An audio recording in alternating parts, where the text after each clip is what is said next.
کی جو شرمگاہ ہوتی ہے وہاں سے 3 طرح کے پانی نکلتے ہیں، منی، مزی، ودی۔ یہ سمجھنا ضروری ہے، اسی کو اسلام کی خوبصورتی کہتے ہیں۔ مسائل بیان کرنے میں کوئی شرم و حیا نہیں ہونی چاہیے، سمجھے؟ اگر شرم و حیا کریں گے تو سکھائے گا کون اور سیکھے گا کون؟ اور اگر شرم و حیا کیے ہوتے ہمارے اسلاف نے اس طرح سے مسائل کو چھپایا ہوتا تو پھر یہ مسائل ہم تک پہنچتے بھی نہیں۔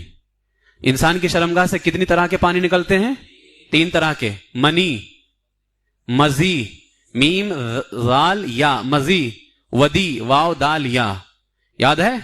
میم نون یا منی، میم ذال یا مزی، واو دال یا ودی۔ اب یہ کیا ہوتا ہے بتاتا ہوں۔ منی انسان کی شرمگاہ سے سفید گاڑھا پانی نکلے۔ اب یہ شہوت کے ساتھ نکلے، ٹھیک ہے؟ اب چاہے عورت سے ملاقات کے وقت ہو یا کسی بھی وقت ہو، اگر یہ شہوت کے ساتھ سفید گاڑھا پانی نکلے، اس کو کیا کہتے ہیں؟ منی۔ اور اگر کبھی کوئی بات چیت یا عورت سے ملاقات سے پہلے بات چیت کے دوران انسان کی شرم یعنی شہوت کے ساتھ نکلے سفید گاڑھا پانی تو وہ منی ہے، اور شہوت کے وقت یعنی کوئی ایسی بات چیت ہو رہی ہے اور اس دوران انسان کی شرمگاہ سے پتلا سفید پانی نکلے تو اس کو کیا کہتے ہیں؟ مزی۔ پتلا سفید پانی نکلے تو اس کو کیا کہتے ہیں؟ مزی۔ اس سے غسل فرض نہیں ہوتا ہے، اس سے وضو فرض ہوتا ہے۔ سمجھ بات آئی؟ اور تیسرا ہے ودی۔ یہ بھی سفید پانی پتلا ہوتا ہے، یہ پیشاب کرنے کے بعد انسان کی شرمگاہ سے نکلتا ہے، اس سے بھی کیا ہوتا ہے فرض؟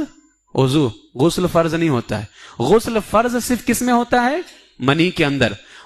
منی کا پانی بھی ناپاک، مزی کا پانی بھی ناپاک، ودی کا پانی بھی ناپاک۔ ناپاک تینوں پانی ہیں، لیکن جو سفید گاڑھا پانی اپنی شہوت کے ساتھ نکلتا ہے اسے منی کہتے ہیں اور غسل فرض ہوتا ہے، اور جو یوں ہی بات چیت یا کچھ ایسے خیالات آئے اور انسان کی شرمگاہ سے پتلا سفید پانی نکلا اسے مزی کہتے ہیں، غسل فرض نہیں وضو فرض ہے۔ اور ودی جو پیشاب کے بعد انسان کی شرمگاہ سے پتلا سفید پانی نکلے اس سے غسل فرض ہے کہ وضو فرض ہے؟ بس اللہ تبارک و تعالی ہم سب کو شریعت مطہرہ کے مسائل سیکھنے سمجھنے اس پر عمل کی توفیق عطا فرمائے۔